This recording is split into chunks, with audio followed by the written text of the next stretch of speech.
Salamu alaikum fa'ala fulɓe Hausa ɓe Ghana. Mimo monno Usama sirrin bege nder Ghana. Demi nettoyi Ghana on kokkiyon welde. Ngam majum hande tillayni nder moɗon mawɓe fulɓe.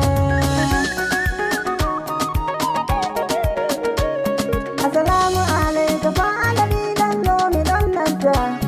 Alhaji weti salamu alaikum fullo mo tsafta.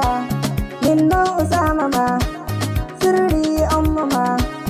Alhaji weti ɗiɗan go sobajo mammari fullo.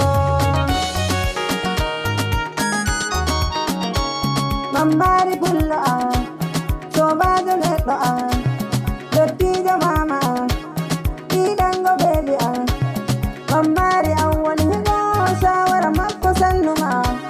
Sobaɓe narruɓe onon woni hollayɓe fulɓe ɓurtol mum.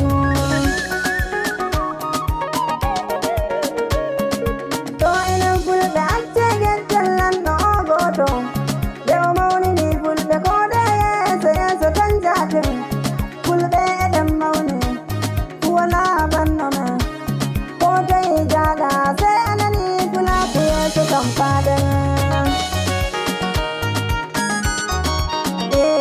Min nomma moɗon Usama sirrin bege noddami. Ta jaaɗo kode fulaaku yeeso yeeso e leydi. Kode miɗon yetta